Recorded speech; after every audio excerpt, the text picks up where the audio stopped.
खासदार अनिल देसाई आपल्या सोबत आहेत। सर, काय सांगाल? अनेक चुरस निर्माण झालेली आहे, तुम्हाला मतांची कमतरता आहे, काय सांगाल?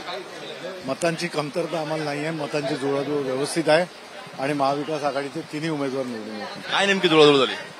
जुळवाजुळव जी झाली आहे ती आपल्याला कसं सांगू शकतो, आतमध्ये तिथे आपण बघाल। आता मागचा इतिहास पाहिला तर मोठे राजकीय भूकंप झाले होते, मतं फुटलेली होती, त्यासाठी काय नेमकी काळजी घेतली गेली?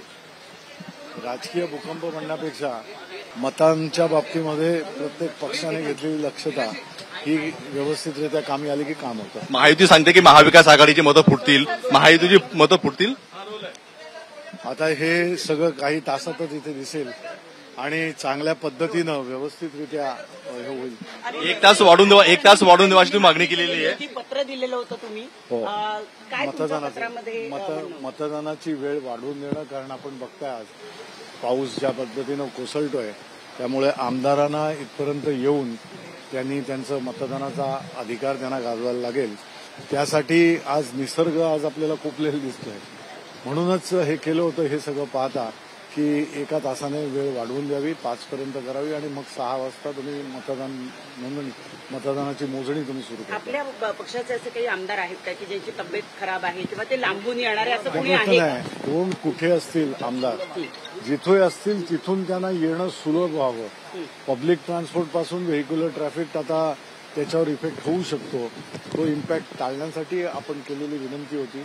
अजून सीईओ त्यांच्या कार्यालयातनं ते आलेलं नाही आहे, कदाचित सकाळी आलं तर त्याप्रमाणे एक सुविधा, एक सोय म्हणून लोकांना साहेब, आपल्याकडे पूर्ण मतं नाही आहेत, अशा वेळेला मतांची जुळवाजुळव झालेली आहे का? तुमचा उमेदवार जिंकून येईल का? महाविकास आघाडीचे तिन्ही उमेदवार जिंकून येतील, तिन्ही। तर पाहतोय आपण, अनिल देसाई यांनी म्हटलेलं आहे आमचं सगळं समीकरण ठरलेलं आहे आणि तुम्हाला या ठिकाणी पाहायला मिळेल, त्यामुळे नेमकं काय समीकरण ठरलं हे निकालानंतर पाहायला मिळणार आहे। कॅमेरामन अनिल संघर्ष, राज सुरणे, एबीपी माझा, मुंबई। तर अनिल देसाई यांनी मतदानाची वेळ वाढवून मागितलेली आहे, कारण पाऊस सध्या खूप जास्त पडतो आणि सगळे आमदार वेळेत पोहोचू शकतील की नाही अशी शंका आहे। नमस्कार। मन सुद्धा तुझं ही वेगळ्याच प्रकारची मालिका तुम्हा सगळ्यांना खूप आवडली होती। याचा दुसरा सीझन कधी येणार अशी विचारणा झाली। प्रतीक्षा संपली आहे मित्रांनो, येतोय मन सुद्धा तुझाचा दुसरा सीझन। होई मन सुद्धा